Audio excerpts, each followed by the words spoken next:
ఏదైతే పాకిస్తాన్ ఇరాన్ మీద దాడి చేసింది కదా, ఎందుకు ఇరాన్ పాకిస్తాన్ మీద దాడి చేసింది కదా, ఎందుకని బెలూచిస్తాన్ ప్రాంతంలో ఇరాన్కి వ్యతిరేకంగా ఉండేటువంటి తీవ్రవాద సంస్థల్ని ప్రోత్సహిస్తున్నందుకు గాను ఆ దాడి చేసింది. దాని మీద పాకిస్తాన్ తీవ్ర ఆగ్రహం వ్యక్తం చేస్తాం, తగిన బుద్ధి చెప్తామని హెచ్చరించడం ఇదంతా అయిపోయింది. అయితే భారతదేశం చేసిన సర్జికల్ స్ట్రైక్స్ తరహాలను మేము చేసామని ఇరాన్ చెప్తోంది. ఇందులో విచిత్రం ఏంటంటే జయశంకర్ ఇరాన్ ప్రభుత్వాన్ని వెళ్ళి కలవటం, కరెక్ట్గా ఆ మరుసటి రోజునే ఇన్సిడెంట్ జరగటం అన్నటువంటిది కీలకమైన ప్రాధాన్యాన్ని సంతరించుకుంది.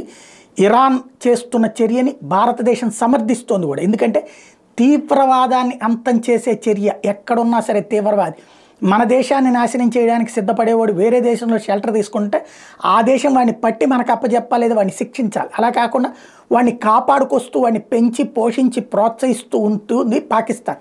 అది మన మీద తీవ్రవాదమైనా, లేకపోతే బర్మా మీద తీవ్రవాదమైనా, లేకపోతే చివరికి ఇప్పుడు ఇరాన్ మీద తీవ్రవాదమైనా సరే అట్లాంటి వాళ్ళ మీదనే సర్జికల్ స్ట్రైక్ చేశామని చెప్తోంది. Amullah Saleh, the former vice president of Afghanistan, made fun of Pakistan after Iran launched missiles and drones into Pakistan to strike Jaish al-Adil terror facilities.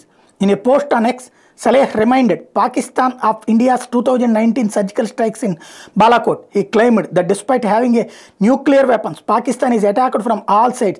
Saleh referred Tehreek-e-Taliban Pakistan's attacks, the US Navy SEALs, May 2011 operations to kill Osama bin Laden, the surgical strikes carried out by India, and the most recent missile strikes by Iran.